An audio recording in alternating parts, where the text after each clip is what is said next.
இருக்கிறார்கள். இணைப்பில் இருக்கும் பாஸ்டர் அழைப்பில் கொண்டு வந்து வார்த்தையின் வெளிச்சத்தை காண்போம். Price lord pastor. பேசலாடம்மா, எப்படி இருக்கீங்க? Praise lord pastor. கர்த்தருக்குள் மகிழ்ச்சியா இருக்கிறோம். அப்படியாக நீங்கள் உற்சாகத்தோடு வார்த்தையின் வெளிச்சத்தை நம்ம கற்றுக் கொடுக்க வந்திருக்கிறீர்கள். அப்படியாக வந்திருக்கிற உங்களை கர்த்தராகிய இயேசு கிறிஸ்துவின் நாமத்தினாலும் நித்திய வெளிச்சத்தின் நேரத்தில் வார்த்தையின் வெளிச்சத்தின் பகுதியில் உங்களை நான் வாழ்த்தி வரவேற்கிறேன். எடுத்து வாருங்கள் பாஸ்டர், வெளிச்சத்தை காண ஆவலாயிருக்கின்றோம்.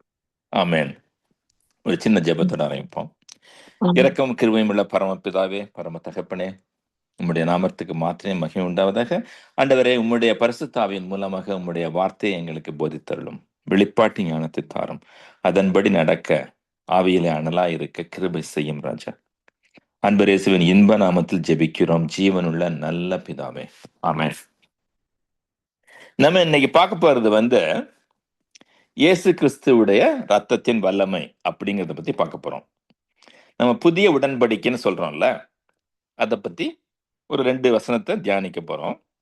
இப்ப தியானிக்க எடுத்துக்கொண்ட வசனம் 1 தீமோத்தேயு 2வது அதிகாரம் 5வது வசனம், பக்க எண் 286, 286. அதே மாதிரி யோபுலையும் ஒரு வசனம் இருக்கு, அதையும் பார்க்க போறோம். அதை எடுக்கிறேன்.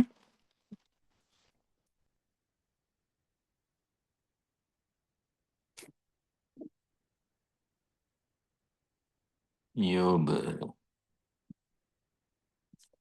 9:33. இங்க போக வேண்டிய அவசியம் இல்லை, நானே படிக்கிறேன். அதை 9:33.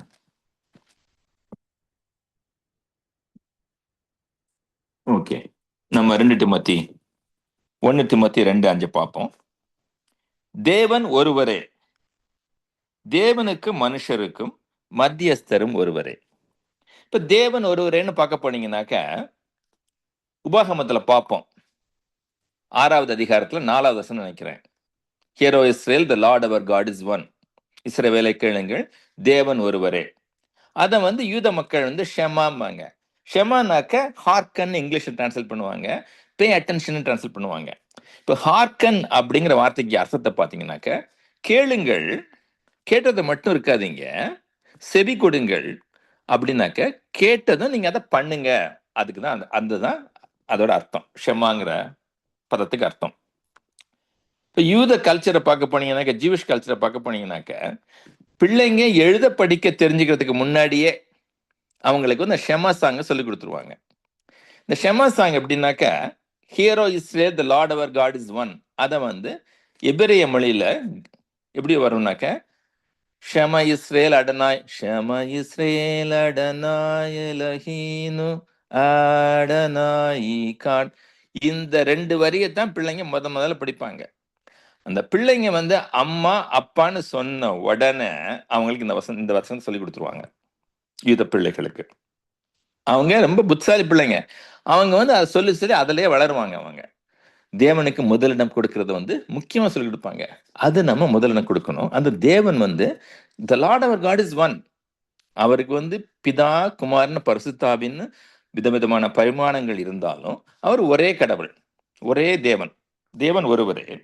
அதே மாதிரி தேவனுக்கு மனுஷனுக்கு மத்தியஸ்தரும் ஒருவரே. இந்த தேவனுக்கு மனுஷனுக்கு மத்தியஸ்தர்னாக்க, இப்ப தேவன் இருக்காரு, மனுஷங்க இருக்காங்க, அந்த 2 பேருக்கும் ஒரு பாலம், ஒரு பிரிட்ஜ், அவதான் மத்தியஸ்தம் பண்றவர். அந்த நம்மையும் தேவனையும் இணைப்பது இயேசு கிறிஸ்துவானவர். அதைத்தான் மத்தியஸ்தர் இங்க போட்டிருக்கு. இங்கிலீஷ்ல மீடியேட்டர் சொல்லுவாங்க. அப்படின்னா தேவன் ஒருவரே, தேவனுக்கும் மனுஷருக்கும் மத்தியஸ்தரும் ஒருவரே. அவர் இயேசு கிறிஸ்து, கிறிஸ்து இயேசுன்னு சொல்லுவாங்க புதிய ஏற்பாட்டுல. இப்ப யோபு 9:33 பாத்தீங்கன்னாக்க என்ன போட்டிருக்குனாக்க, எங்கள் இருவர் மேலும் தன் கையை வைக்கத்தக்க மத்தியஸ்தர் எங்களுக்கு இல்லையே. அப்ப யோபு ஏங்குறாரு, ஆண்டவரை என்னை இணைக்கக்கூடிய மத்தியஸ்தர் இல்லையே அப்படிங்கிறாரு. அவரு அந்த மத்தியஸ்தரை எதிர்பார்க்கிறாரு, இல்லையேன்னு ஏங்குறாரு. நமக்கு அந்த மத்தியஸ்தர்கள் இருக்காங்க. பழைய ஏற்பாட்டு பரிசுத்தவான்களுக்கு இல்லாத ஒரு அதிகாரம் நமக்கு இருக்கு. இதனால இயேசு கிறிஸ்து சிந்திய கல்வாரி ரத்தத்தால நமக்கு ஆண்டவர் அதிகாரத்தை கொடுத்திருக்காரு.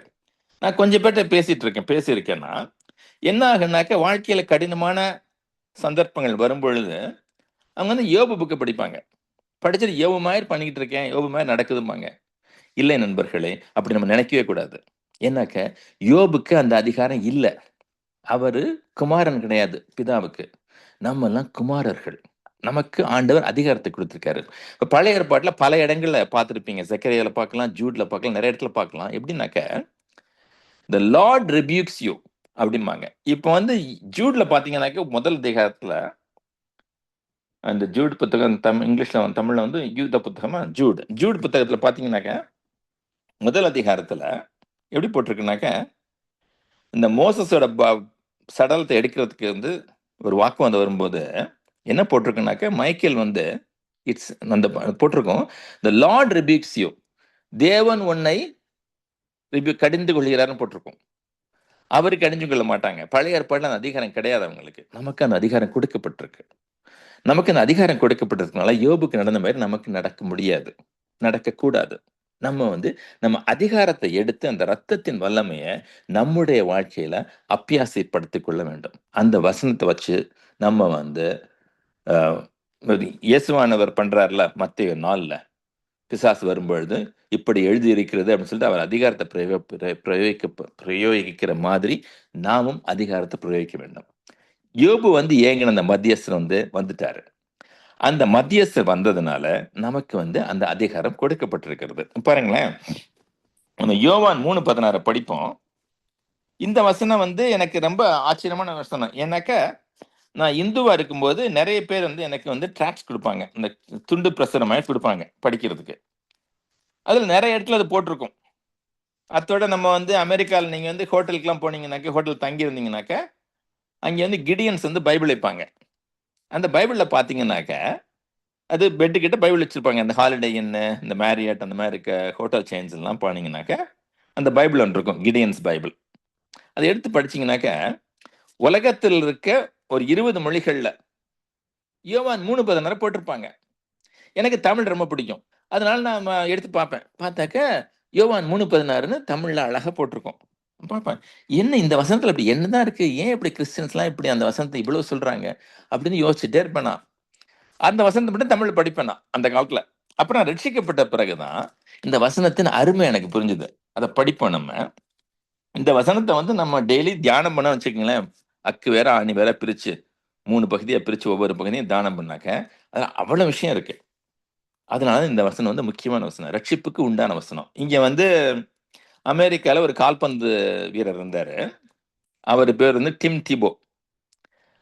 அவரு வந்து இந்த மாதிரி சுவிசேஷத்தை பிரசங்கிக்கணும், எனக்கு ஆண்டவர் ஒரு ஆப்பர்ச்சுனிட்டி கொடுத்திருக்காரு, ஒரு சந்தர்ப்பத்தை கொடுத்திருக்காரு அப்படின்னு சொல்லிட்டு அவர் வந்து ஃபுட்பால் ஆடுறதுக்கு முன்னாடி அவர் கண் இமை இருக்கு பாத்தீங்களா, அந்த கண் இமைக்கு மேல ஜான் 3:16 எழுதியிருந்தாராம். அதை பார்த்ததும் மறுநாள் பார்த்தாக்க எல்லாரும் இன்டர்நெட்ல சர்ச் பண்றாங்க ஜான் 3:16 என்ன அப்படின்ட்டு. அவர் இந்த வசனத்தை முக்கியமான வசனமாக கருதினார். ஏன்னாக்கா இது வந்து சுவிசேஷத்தை சொல்லக்கூடிய வசனம். அதை படிப்போம் நம்ம. இப்ப பக்க எண் 127 யோவான் 3 என்னன்னாக்க பாருங்களேன், தேவன் தம்முடைய ஒரே பேரான குமாரன், நம்மெல்லாம் வந்து தத்து எடுக்கப்பட்ட பிள்ளைகள். யாருக்கு? தேவனுக்கு. Adopted children of God. அவர் வந்து ஒரே பேரான குமாரன். அவர் வந்து பிதாவின் மூலமாக, மேரியின் மூலமாக வந்தவர். அவர் யாரு? இயேசு கிறிஸ்து. அவர் வந்து பிதாவுக்கு ஒரே பேரான குமாரன். அது எப்படி மேரி மூலம் வந்தாரு, எப்படி எஸ்திரின் வித்துங்கிறதுக்கு ஒரு தனி கதை இருக்கு, தனி இது இருக்கு, தனி ஆராய்ச்சி இருக்கு. அது அப்புறம் அடுத்த தடவை பார்ப்போம். இப்ப வந்து ஒரே பேரான குமாரனை விசுவாசிக்கிற எவனோ அவன் கெட்டு போகாமல், அப்படின்னா அழிஞ்சு போகாம, நரகத்துக்கு போகாம, நித்திய ஜீவனை அடையும்படி, எவர்லாஸ்டிங் லைஃப் அடையும்படி அவரை தந்தரளி இவ்வளவாய் உலகத்தில் அன்பு கூர்ந்தார். இது வந்து இயேசுவின் சிலுவை மரணத்தை குறிக்கிற வசனம், பிதாவின் அன்பை குறிக்கிற வசனம். எப்படி இந்த தந்தரளி அப்படிங்கிற வசனம் என்ன சொல்லுதுனாக்க, எப்படி தந்தருளினார்? ஒரு சாக்ரிஃபைஸா, ஒரு ஆஃபரிங்கா, ஒரு பிளட் சாக்ரிஃபைஸா அந்த உலகத்துக்காக கொடுத்தாரு. தந்தருளினார். எப்படி அருளினார்? அவருடைய ரத்தத்தை, அந்த ஒரே குமாரன் ரத்தத்தை சிந்தப்பட்டது சிலுவையில. அப்படி சிந்தப்பட்டதுனாலே நம்ம எல்லாம் வந்து பிதாவுக்கு சுவிகார புத்திரர்கள், அடாப்டட் சில்ட்ரன் ஆஃப் காட்னா மாறணும். இப்ப யூத கலாச்சாரத்துல பாத்தீங்கன்னாக்க ஒரு பிதா வந்து தன்னுடைய சொந்த குமாரனை வந்து நிராகரிக்கலாம். எப்படி நிர்வகிக்கலாம்? டிஸ்ஓன் வாங்க, இங்கிலீஷ்ல வார்த்தை வந்து டிஸ்ஓன். டிஸ்ஓன்னாக்க எனக்கு இவர் குமாரன் இல்ல, என் சொத்துல அவருக்கு பங்கு கிடையாது அப்படின்னு வந்து சொந்த குமாரனுக்கு சொல்லலாம். ஆனாக்க அவர் ஒரு தத்து எடுத்திருக்காரு, ஒரு சுவிகார புத்திரனை எடுத்திருக்காரு அப்படின்னாக்க அந்த சுவிகார புத்திரனை அவர் வந்து நிராகரிக்க முடியாது. யூத கலாச்சாரம், கல்ச்சர், லா படி, யூத சட்டத்தின்படி கண்டிப்பா அவருக்கு சொத்தை கொடுத்தே ஆகணும். அப்படின்னா என்ன? ஆண்டவர் வந்து நமக்கு equal opportunity, co heirs with கிரைஸ்ட்ங்கிறாங்கல்ல, அந்த மாதிரி நம் அனைவரையும் கோஹேர் செய்யிருக்காரு. யாரு? பிதாவானவர். எப்படி? இவர் ஒரு பிளட் சாக்ரிஃபைஸ தந்து அருளினால, அப்படி தந்து அருளினால தான் நம்ம வந்து ஆண்டவரின் ராஜ்யத்துக்கு வந்திருக்கோம். நம்ம வந்து இருள இருந்தோம். நம்ம we were in the power of darkness. இருளுக்கு வந்து அதிகாரம் கிடையாது, இருளுக்கு வந்து ராஜ்யம் கிடையாது. இருளின் அதிகாரத்தில் இருக்க நம்மை வந்து ஆண்டவர் அவருடைய சிலுவை மரத்தினாலே சிந்தப்பட்ட ரத்தத்தினாலே நம்ம வந்து சுவிகார புத்தன்ல அவருடைய மார்வலஸ் லைட், அவருடைய ஒளிமயமான ராஜ்யத்துக்குள்ள நம்மை அழைத்து கொண்டார். இப்போ பிளட் சாக்ரிஃபைஸா தந்திருக்காருன்னு பார்த்தோம் இல்லையா? இப்போ எனக்கு இன்னொரு சின்ன கதையும் ஒரு வசனமும் ஞாபகம் வருது, அதையும் பார்ப்போம். சங்கீதம் 22:6. அது எனக்கு பல நாள் புரியாத சங்கீதம். அது இன்னும் எனக்கு புரியல, நிறைய விஷயம் அது புரியல. ஆனா ஒரு விஷயம் நான் படிச்சு பார்த்தேன் இப்போ ரீசெண்டா, அதை மட்டும் பார்ப்போம். சங்கீதம் 22:6, பக்க எண் 682. அதுல இது வந்து ஆண்டவராகிய இயேசு கிறிஸ்து சிலுவையில நமக்காக மரிக்க போகிறார் அப்படின்னு தீர்க்கதரிசனமாக சொல்லக்கூடிய சங்கீதம் அந்த சங்கீதம் 22. இப்ப சங்கீதம் 22 பாத்தீங்கன்னாக்க அவர் சிலுவை மரணத்தை போட்டிருக்கோம். சங்கீதம் 23 நம்முடைய அந்த சிலுவை மரணத்தினால நமக்கு வர ஆசீர்வாதங்கள்ல 23 குறிக்கும். 22 ஆஃபரிங், 22 சிலுவை மரணம், 23 நமக்கு புதிய உடன்படிக்கை, புதிய ஏற்பாட்டின் ஆசீர்வாதங்களை போட்டிருக்கோம். அன்னைக்கு ஒரு நாள் 23 பார்த்தோம், அதுல ஆழமான கருத்து இருக்கு. இப்படி இதை மட்டும் இன்னைக்கு பார்ப்போம். சங்கீதம் 22:6, நானா ஒரு புழு, மனுஷர் அல்ல, மனுஷரால் நிந்திக்கப்பட்டும் ஜனங்களால் அவமதிக்கப்பட்டும் இருக்கிறேனே. இப்ப எனக்கு அந்த புழுங்கிற வசனம் எனக்கு ரொம்ப நாளா புரியல. நானோ ஒரு புழு நீங்க போட்டிருக்கு, அப்புறம் யாக்கோபு என்னும் சிறு பூச்சி என்ன போட்டிருக்கு. என்னடா அது இப்படி புழு பூச்சிங்கிறால என்னன்னு யோசிச்சுட்டு இருந்தேன். இங்க பாத்தீங்கன்னாக்க சங்கீதம் 22:6 நானோ ஒரு புழுனாக்க ஐ எம் ஓம் அப்படின்னு போட்டிருக்கோம் இங்கிலீஷ்ல. அந்த ஓம்ங்கிற அந்த இதுக்கு எபிரேய மொழியில பாத்தீங்கன்னாக்க டோலா, டோலியா டோலான்னு போட்டிருங்க, TOLA, டோலா. நீங்க பார்க்கலாம், இன்டர்நெட்ல போட்டு பார்க்கலாம். டோலாங்கிறது வந்து கிரிம்சன் வாம்னு ஒரு வாம் இருக்கான். கிரிம்சன் வாம்னாக்க அது வந்து சிகப்பு நிற புழு. அந்த சிகப்பு நிற புழுக்கு என்ன மகிமைனாக்க அது என்ன பண்ணுமா, ஒரு நிமிஷம் நோட்ஸ் எடுக்கிறேன். சிகப்பு நிற புழு வந்து என்ன பண்ணுனாக்க அது வந்து குட்டிகளை போடுறதுக்கு முன்னாடி அது ஒரு மரத்துல ஏறுமா. மரத்துல ஏறி மரத்துல போய் ஒட்டிக்குமா. ஒட்டிக்கின்ற பிறகு இப்ப பாத்தீங்கன்னாக்க இந்த தோலாங்கிற வசனம், அந்த தோலாங்கிற அந்த இபிரேய பதம், புழுவுக்கு இபிரேய பதம் வந்து பைபிள்ல 4 இடத்துல தான் இருக்கு. யாக்கோபு என்னும் சிறுபூச்சி, அப்புறம் இங்க ஒன்று இடத்துல, இந்த 2 இடத்துல இருக்கு. மற்ற இடத்துல எல்லாம் புழுங்கிறதுக்கு வந்து ரிம்மாங்கிற வேர்டு தான் யூஸ் பண்ணியிருப்பாங்க. எக்கச்சக்கத்துக்கு அந்த ரிம்மாங்கிற வேர்டு இருக்கும். இந்த 4 இடத்துல தான் தோலாங்கிற வேர்டு இருக்கும். இந்த சிகப்பு வாம், கிரிம்சன் வாம். இந்த கிரிம்சன் வாம் குட்டி போடுறதுக்கு முன்னாடி மரத்துல ஏறுமா, கட்டையில ஒட்டிக்குமா. ஒட்டிக்கிட்டு 3 நாள் இருக்குமா. 3ஆவது நாள் அந்த கிரிம்சன் வாம்ல இருந்து அதோட குட்டிங்க எல்லாம் சரசரமா வருமா, 10-15 குட்டி வரிசையா வருமா. ஆனா அந்த தாய் கிரிம்சன் வாம் வந்து செத்து போயிடுமா. செத்து போன பிறகு அந்த கட்டையில அது வந்து சிகப்பா ஒரு இடத்த தெரியும், அந்த பிளட் ஸ்டெயின் அப்படியே இருக்குமா. இந்த பிளட் ஸ்டெயின் கொஞ்ச நாளைக்கு இருந்துட்டு அந்த பிளட் ஸ்டெயின் வந்து வெள்ளையா மாறுமா, ஸ்னோ மாதிரி மாறிட்டு கடைசியில் அது அழிஞ்சு போயிடுமா. இப்போ ஏசியால பாக்குறோம்ல, even if your sins are like crimson scarlet red, I will make it white as snow. அதுதான் இந்த கிரிம்சன் வாம் குறிக்குது. அதைத்தான் வந்து இந்த 22:6 நானும் ஒரு புழு அப்படின்னா என்ன, ஆண்டவர் பண்ண சிலுவை மரணத்தினால, சிலுவை சாக்ரிஃபைஸ்னால நம்ம வந்து 3ஆவது நாள் அவர் உயிர்த்தெழுந்ததுனால நம்முடைய பாவங்கள் எல்லாம் கழுவப்பட்டு நம்ம வந்து பிதாவுக்கு சகல அதிகாரத்தோட புத்திரர்கள் ஆயிட்டோம். அப்படி புத்திரர்கள் ஆனதுனால நமக்கு வந்து சகல அதிகாரத்தையும் ஆண்டவர் கொடுத்திருக்காரு. இன்னொரு வசனத்தையும் பார்ப்போம், எபிரேயர் 9:22. எபிரேயர் 9:22.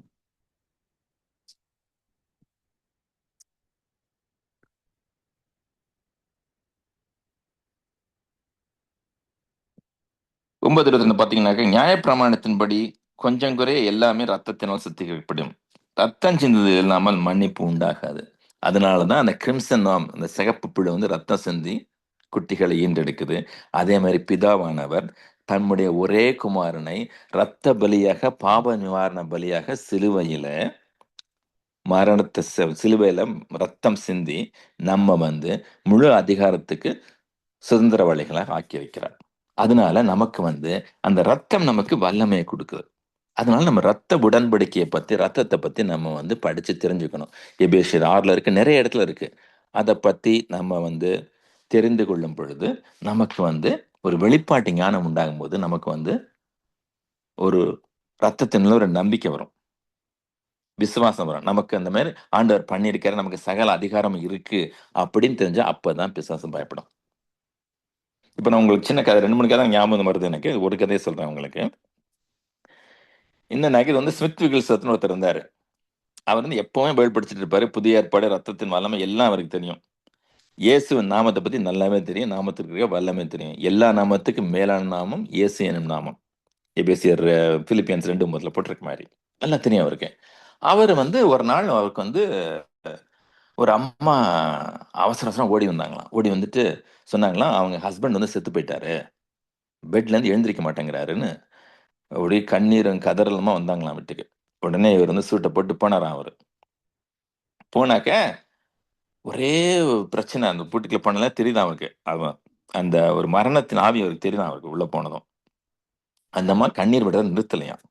உடனே அவர் சொன்னாராம், அம்மா நீ பெட்ரூம்குள்ள வராத, நீ வெளியில இருந்து சொல்லிட்டு வீட்டுக்கு வெளியிட்டு கதை சாத்திட்டாராம். கதை சாத்திட்டு இவர் பெட்ரூமுக்கு போனாராம். அந்த மாதிரி செத்து இருக்க அந்த ஆளை பிடிச்சி தூக்கி அடிச்சு நிறுத்தி வச்சு லிவ் இன் ஜீசஸ் நேம் அப்படின்னாராம். அந்த டபக்குன்னு திருப்பி விழுந்தாராம். திருப்பி எடுத்து வச்சாராம், லிவ் இன் ஜீசஸ் நேம் அப்படின்னாராம். திருப்பி அந்த விழுந்துட்டாராம். மூணாவது எடுத்து வச்சு live in the blood name of Jesus Christ now, you will live now in Jesus name அப்படின்னாராம். உடனே இந்த ஒரு காஃப் பண்ணி இருமிட்டு கண்ணை முடிச்சுட்டாராம். அப்புறம் அந்த அம்மா கூப்பிட்டு இந்த வச்சுக்கமா அவன் புருஷன் சொல்லிட்டு போயிட்டாரான். அவர் அவருக்கு இயேசுவின் நாமத்தின் வல்லமை தெரிஞ்சது. அந்த மாதிரி நண்பர்களே, நம்ம வந்து இந்த புதிய உடன்படிக்கை நமக்கு தெரியணும், ரத்தத்தின் வல்லமை நமக்கு தெரியணும், அதுல தியானம் பண்ணி நமக்கு என்ன அதிகாரம் இருக்கு அப்படின்னு நமக்கு தெரிஞ்சா தான் அந்த அதிகாரத்தை உபயோகப்படுத்த முடியும். இப்ப நமக்கும் ஆண்டவருக்கும் இருக்கிறது ரத்த உடன்படிக்கை. அதுக்கு ஆழமா பாத்தீங்கன்னாக்க, பிதாவாகிய ஆண்டவருக்கும் குமாரனாகிய ஆண்டவருக்கும் இடையே ஏற்பட்டதுதான் புதிய ஏற்பாடு, புதிய உடன்படிக்கை. இப்ப நம்ம கிரிம்சன் நாமல பார்த்தோம்ல, அந்த சிவப்பு புழுக்குள்ள பிள்ளைகள் இருக்க மாதிரி, நம்ம வந்து சிவப்பு புழுக்கள பிள்ளைகள் இருக்க மாதிரி நம்ம வந்து கிறிஸ்துவுக்குள்ள இருப்பதனால நமக்கு அந்த அதிகாரம். உடன்படிக்கை பிதாவுக்கும் குமாரனுக்கும். நமக்கு எப்படி அதிகாரம் வருது? குமாரனுக்குள்ளே இருப்பதனால நமக்கு அதிகாரம் வருது. அதனாலதான் கிறிஸ்துவுக்குள் அப்படின்னு கிட்டத்தட்ட 300 தடவைக்கு மேல வருது புதிய ஏற்பாடுல. அதெல்லாம் நம்ம தியானம் பண்ண கிறிஸ்துவுக்குள் நாம் யாருன்னு தெரியும் நமக்கு. அப்படி தெரியும் பொழுது நம்ம அந்த வல்லமையின்படி நடக்க முடியும். அந்த புதிய உடன்படிக்கை எப்படி நடந்தது, ரத்த உடன்படிக்கை எப்படி நடந்தது, எப்படி பிதாவுக்கும் குமாரனுக்கும் உடன்படிக்கை நடந்தது, குமாரனுக்குள்ள நம்ம இருப்பதனால அந்த ரத்த உடன்படிக்கைகள் நமக்கு வந்து அதிகாரம் இருக்கு அப்படின்னு நமக்கு தெரியும். அதனாலதான் சபைக்கு கிறிஸ்துவோட கிறிஸ்துவோட சரீரத்துக்கு அவ்வளவு அதிகாரம் இருக்கு. நம்ம எல்லாம் கிறிஸ்து சரீரம், கிறிஸ்து தான் நமக்கு தலை. அதனால நம்ம 2-3 பேர் கூடி வரும் பொழுது ஆண்டவர் இயேசு கிறிஸ்து தலையானவர் இங்க வருகிறார். எப்ப 3 பேர் 2 பேர் கூடுறாங்களோ கிறிஸ்துவின் சரீரம் கூடிருச்சு. அப்ப தலை இங்க வந்துருச்சு. கிறிஸ்துவ இங்க இருக்கிறாரு, அவர் அதிகாரம் இங்க இருக்கு. அதனால 2-3 நாமத்துல கூடும் பொழுது இயேசு இங்க இருக்கிறாரு. 20 நாமத்துல யாராவது 2 பேர் அக்ரி பண்ணி ப்ரேயர் பண்ணும்போது it's done deal in heaven. இம்மீடியட்டா நடக்குது. ஏன்னாக்க கிறிஸ்துவின் சரீரம் இங்க வந்துருச்சு, கிறிஸ்துவின் பிரசன்னம் இங்க வந்துருச்சு. இந்த கோணத்துல நீங்க பாத்தீங்கன்னாக்க இந்த லூக்கா 5:17 இருக்குல்ல, புஸ்தகம் அளிக்கும் வல்லமை இருந்தா அந்த மாதிரி எல்லா வல்லமையான வசனங்கள் எல்லாம் நமக்கு விளங்க ஆரம்பிக்கும். இன்னொரு கதை சொல்ல டைம் இருக்கா? இருக்கு பாஸ்டர், எடுங்க பாஸ்டர், எடுங்க. இது என்ன கதைனாக்க, இது புதிய உடன்படிக்கை பற்றிய கதை தான். இது பவர் ஆஃப் த கவர்னன்ட் சொல்லலாம். இப்போ டேவிட் லிவிங்ஸ்டன் ஒருத்தர் இருந்தார். அவர் வந்து ஆப்பிரிக்காவுக்கு மிஷனரியா போனவர். அவர் அங்கே போய் ரொம்ப சுற்றி திரிஞ்சு சுவிசேஷம் சொல்லிக்கிட்டு இருந்தாராம். சடனா என்ன ஆச்சுன்னாக்கா அவருக்கு வந்து அல்சர் மாதிரி தான் வந்துருச்சான். அல்சர் வந்து வயிற்று வலியாம். அதனால அவர் வந்து ஒரு ஆட்டுக்குட்டி வளர்த்தாராம். அந்த ஆட்டுக்குட்டி அவருக்கு வந்து பால் கொடுக்குமா.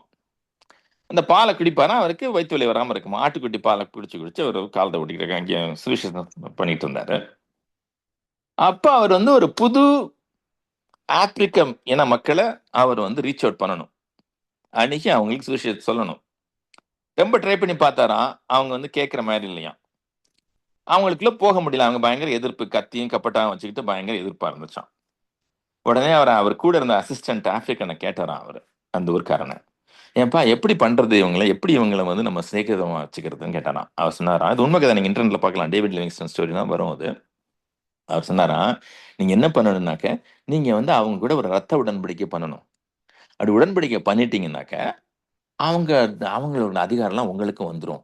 அப்போ உங்களை சேர்த்துக்குவாங்க அவங்க அப்படின்னாராம். உடனே இவர் வந்து டேவிட் லிவிங்ஸ்டன் ரொம்ப சந்தோஷம். சரி, இப்படி ஒரு வழி இருக்கா, நமக்கு தெரியாம போச்சுன்னு சொல்லிட்டு, அவர் இங்கிலீஷ் மேனாக்க, அவர் இங்கிலாந்து சேர்ந்தவர். உடனே போய் ரத்த உடன்படிக்கை பண்ணிட்டாராம். வந்தாங்களாம், 2 பேரும் ரிஸ்ட் மணி கட்டுக்கிட்ட ஒரு டிராப் ரத்தத்தை கட் பண்ணாங்களாம். கட் பண்ணி அதை வந்து ஒரு கிரேப் ஜூஸ்க்குள்ள 2 சொட்டு விட்டாங்களாம். விட்டு கலந்தாங்களாம். கலந்து அவங்க பாதி குடிச்சாங்களாம், இவங்க பாதி குடிச்சாங்களாம். குடிச்ச பிறகு அவங்க வந்து அவர் வந்து ஆப்பிரிக்கன் வந்து அவர் போட்டதை அங்கேயே கழட்டி டேவிட் லிவிங்ஸ்டன் போட்டாராம். டேவிட் லிவிங்ஸ்டன் அவர் வச்சிருந்த சூட்டை கழட்டி அவருக்கு போட்டாராம். அப்புறம் டேவிட் லிவிங்ஸ்டன் வந்து இவரோட கத்தியை கொடுத்தாராம் டேவிட் லிவிங்ஸ்டனுக்கு. உடனே அவர் வந்து அவரோட கத்தியை கொடுத்தாராம். அப்புறம் கடைசியா அந்த கவர்னன்ஸ் செரிமனில வந்து கிஃப்ட் எக்ஸ்சேஞ்ச் அப்படின்னு வரும். அப்ப அவங்களுக்கு இருக்க பொருளை அன்பளிப்பா கொடுத்துக்கிறது. அவர் சொன்னாரா, இந்த மாதிரி எனக்கு வந்து அந்த ஆட்டுக்குட்டி வேணும் அப்படின்னாராம் இந்த ஆப்பிரிக்க இன தலைவர். இவருக்கு பொட்டுன்னு பொசுங்கி போச்சான் அவருக்கு. டேவிட் லிவிங்ஸ்டன், என்னப்பா அது, நான் அதை தான் வாழ்ந்துட்டு இருக்கேன், இப்படி ஆயிப்போச்சு அப்படின்ட்டு. அவர் ப்ரேயர் பண்ணிருக்கலாம், அதை பண்ணாரான்னு தெரியல, கதை இப்படிதான் போகுது. நம்ம வந்து இந்த ஆட்டுக்குட்டி கேட்கிறாரு, இது எப்படி கொடுக்குறதுன்னு யோசிச்சாராம். அப்ப பக்கத்துல அந்த ஆப்பிரிக்க இனத்து ஆள் சொன்னாராம், நீங்க வந்து கவர்னன் போட்டீங்க, உங்களுக்கு இருக்க சொத்துலாம் இப்ப அவருக்கு ஆயிப்போச்சு, அவருக்கு இருக்க சொத்துலாம் உங்களுக்கு ஆயிப்போச்சு, நீங்க கொடுத்துதான் வேணும்ட்டாராம். உடனே அவர் வந்து ஆட்டுக்குட்டியை கொடுத்துட்டாரு. அழுதுட்டே கொடுத்த வசதி வச்சுக்கோங்க அன்பளிப்பா அப்படின்ட்டு. நல்லா புசு புசுன்னு அழகான ஆட்டுக்குட்டி அந்த ஆப்பிரிக்க இன தலைவன் வாங்கிட்டாரு. அப்புறம் ஆப்பிரிக்க இனத்தவன் சொன்னாராம், உங்களுக்கு ஏதாவது வேணா எடுத்துக்கங்க அப்படின்னாராம். பார்த்தாராம், அவங்ககிட்ட இருக்கிறதெல்லாம் சிப்பி முத்து கத்தி கப்பட்டா அதெல்லாம் இருக்கு, ஒன்றும் பிரயோஜனமா இல்லை. ஆனா ஆப்பிரிக்கன் வந்து நல்லா அலங்கரிக்கப்பட்ட ஒரு தடி ஒன்று வச்சிருந்தாராம். தடி முனையில ஒரு ஈட்டி தடி வச்சிருந்தாராம். அதை பார்த்து தான் அவரும் கேட்டாராம், இந்த தடி அழகா இருக்கு, அதை எடுத்துக்கிட்டோமா அப்படின்னா. உடனே கொடுத்துட்டாராம் அவரு. இந்த தடியை வாங்கினதும் அங்க கவர்னன்ஸ் செரிமனி முடிஞ்சு போச்சு. ரத்த உடன்படிக்கை திருவிழா முடிஞ்சுது. உடனே அவங்க எல்லாம் வந்து எல்லாம் ஒண்ணா சேர்ந்து கவர்னன் மீல் சாப்பிட்டாங்க, சுவிசேஷம் சொன்னாங்க, எல்லாம் நடந்துட்டு இருக்கு. அப்புறம் அந்த தடியை எடுத்துக்கிட்டு அவர் பக்கத்து ஒரு இனத்துக்கு போனாராம். நெக்ஸ்ட் ட்ரைப் ஆப்பிரிக்கால போன உடனே அந்த தடியை பார்த்ததும் எல்லாம் விழுந்து கும்பிட்டாங்களாம். ஏன்னாக்க அந்த தடி வந்து அவ்வளவு அதிகாரமுள்ள தடி. அந்த தடியை பார்க்கிறவங்க எல்லாம் அந்த பவர்ஃபுல் ட்ரைப் அந்த அந்த இனத்தலைவர் இருக்கார்ல, அவரை தான் பார்த்தாங்களாம், டேவிட் லிவிங்ஸ்டன் பார்க்கலையா. அந்த தடியால, அந்த ஆப்பிரிக்க இனத்தலைவர் தடியால, அந்த உடன்படிக்கையால அவர் வந்து கிட்டத்தட்ட 46 ஆப்பிரிக்க இனத்தை அவர் வந்து சுவிசேஷம் சொன்னாராம். அந்த தடியை காமிச்சாராம். அவருக்கு ஒரு ஆடு இல்லை, 10 ஆடு வந்துச்சான். அந்த 10 ஆடை வச்சு அவரு வாழ்ந்தாராம். வாழ்ந்துட்டு அவர் வந்து 40 ஆப்பிரிக்க இனத்துக்கு அந்த ஒரு தடியால அவரால் சுவிசேஷம் சொல்ல முடிஞ்சது. எல்லாம் அவர் ஏற்றுக்கொண்டார்கள். ஏன்னா அவர் உடன்படிக்கை செஞ்சார். அந்த மாதிரி தான் நேயர்களே, அன்பர்களே, நமக்கு அதிகாரம் இருக்கு, நமக்கு ஒரு உறவு இருக்கு ஆண்டவர் கூட, நம்ம அவருடைய பிள்ளைகள். அந்த உறவை நம்ம வந்து மேம்படுத்தணும். எப்படி மேம்படுத்துறது? தியானம் வாசிக்கிறது, வேதம் வாசிக்கிறது, வேத தியானம் பண்றது, அந்நிய பாஷையில் ஜபிக்கிறது, ஆராதனை, முக்கியமா பிரைஸ் அண்ட் வர்ஷிப். இப்போ போட்டிருக்கல சங்கீதம் 149 சத்தமாய் பாடி சத்துருவே சங்கிலியால் கட்டுவோன்னு, அந்த மாதிரி சத்தமா பாடுறது, அந்த மாதிரி பண்ணி அதோட ஆண்டவர்கிட்ட நம்ம வந்து ஒரு தொடர்பு வச்சுக்கிட்டே இருக்கணும், பேசிக்கிட்டே இருக்கணும் ஆண்டவர்கிட்ட. அப்பப்ப முக்கியமான விஷயங்கள்லாம் பண்ணும்போது ஆண்டவரோட அடாவல் ஆகணும், பேசணும். அப்படி பேச பேச பேச நமக்கு வந்து அந்த ஈடுபாடு, அவரோட உறவு கூடும். அப்ப நீங்க வந்து இங்கிலீஷ் சொல்லுவாங்க, you can ask anything you want based on the strength of the relationship. இப்போ ஒரு பிள்ளை அப்பாட்ட ரொம்ப அன்பா இருக்குன்னாக்க அந்த பிள்ளை வந்து அப்பா மடியில உட்காந்துட்டு அப்பா இதை கொடுங்க அப்படிம்பாப்பல, கொடுக்கதான் வேணும். அந்த மாதிரி நம்ம வந்து ஆண்டவர்கிட்ட உறவாடணும். அப்ப நமக்கு வந்து அதிகாரம் தெரியும், அந்த உறவும் தெரியும். அப்ப நம்ம வந்து ஆண்டவருக்கு ஒரு மகிமையான கருவியாக பயன்பட முடியும் அப்படின்னு சொல்லிட்டு நம்ம அந்த வசனத்தை ஒரு தடவை படிச்சுட்டு ஜெபம் செய்வோம். 1 திமோத்தி 2:5.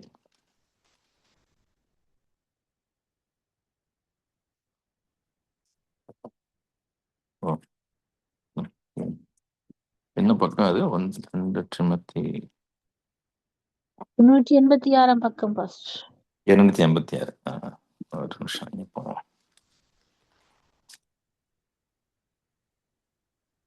286. நன்றிம்மா. தேவன் ஒருவரே, தேவனுக்கு மனுஷருக்கு மத்தியஸ்தரும் ஒருவரே. Thank you, Jesus. Father, we praise your holy name. Thank you, Father. Thank you, Lord, that you are a good Father. Thank you for the new covenant, and thank you for the blood that was shed on the cross of Calvary that gives us all the right and the privileges, Lord, to use your words, to claim the promises, the covenants, the promises of the covenants, Lord. Thank you, Father.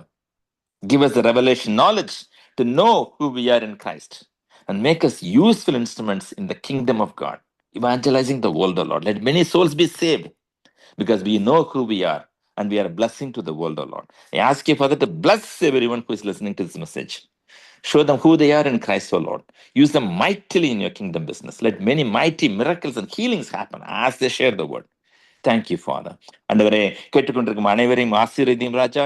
கிறிஸ்துக்குள்ளே அவர்கள் யார் என்று அவர்களுக்கு உணர்த்தும், வெளிப்பாட்டு ஞானத்தை கொடும், வேத தியானம் செய்ய கிருபை செய்யும் ராஜா. அவர்கள் யாரென அறிந்து கொண்டு சுவிசேஷத்தை பிரசங்கித்து நோயாளிகளை சுகமாக்கி மார்க் 16-18 போட்டிருக்கிற அனைத்தையும் செய்து ஆத்மாக்களை சேகரிக்க எங்களுக்கு கிருபை செய்யும். அன்பரேசுவின் இன்ப நாமத்தில் ஜெபிக்கிறோம் ஜீவனுள்ள நல்ல பிதாவே. உங்களுடைய நாமத்துக்கு மாத்திரமே மகிமை உண்டாவதாக. இயேசு நாமத்தில் பிதாவே, ஆமேன். ஆமேன், ஆமேன், ஆமேன். நன்றி பாஸ்டர், நன்றி. அருமையான வார்த்தையின் வெளிச்சத்தை நமக்கு வெளிப்பாடுகளை இந்த நாள்ல கற்றுக் கொடுத்தீர்கள், கற்றுக்கொண்டோம். கர்த்தருக்கு ஸ்தோத்திரம். எனக்கு நீண்ட நாட்களாக இந்த புழு என்ற காரியம் விளங்கவே இல்லை. சாதாரணமா புழு மண்ணுக்குள்ள போய் மடிந்து அப்படியாக்கும் என்று சொல்லித்தான் நானும் எடுத்துக்கொண்டேன். ஆனால் இன்றைக்கு நீங்க அதிகமான விளக்கத்தை கொடுத்தீர்கள். அருமையான காரியம். 22:6 நிச்சயமா அது தேவனுடைய சிலுவை பாட்டின் சங்கீதம். அந்த சங்கீத புஸ்தகத்தை வாசித்த அருமையான வெளிப்பாடுகள் அதுக்குள்ள இருக்கிறது, ஆழ்ந்த சத்தியம் இருக்கிறது. இன்றைக்கு எங்களை கற்றுக் கொடுத்தீர்கள், கற்றுக்கொண்டோம். அது மாத்திரமல்ல, அதை அழகூட்ட எங்களை ஞாபகப்படுத்த அருமையான கதைகளை, உண்மை சம்பவங்களை எங்களை கற்றுக் கொடுத்தீர்கள். அருமையான வார்த்தையை யோபு கூட சொல்றார், நமக்கும் எனக்கும் தேவனுக்கும் இடையே மத்தியஸ்தர் ஒருவரும் இல்லையே என்று சொல்லி யோபு சொல்லுகிறார். உண்மையிலேயே நமக்கும் தேவனுக்கும் இடையில யாருமே இல்லை, அவர்தான் எங்களுக்கு மத்தியஸ்தரும், அவரே எங்களுக்கு எல்லாமா இருப்பார். அருமையான வார்த்தையின் வெளிச்சம், வெளிப்பாடுகளை பெற்றுக்கொண்டோம், சத்தியத்தின் ஆழத்தை கற்றுக்கொண்டோம். கற்றுக் கொடுத்த உங்களை, எங்கள் குடும்பத்தை ஊழியங்களையும் கர்த்தர் நிறைவு ஆசீர்வதிப்பாராக. கர்த்தரை சித்தமானால் நாங்கள் இன்னொரு அழைப்பில் சந்திக்கும் வரைக்கும் தேவ சமாஜத்தை கூறுவோம். நன்றி பாஸ்டர். நன்றி அம்மா, உங்களையும் ஆசீர்வதிப்பாராக. ஆமென். ஆமென், ஆமென். அருமையா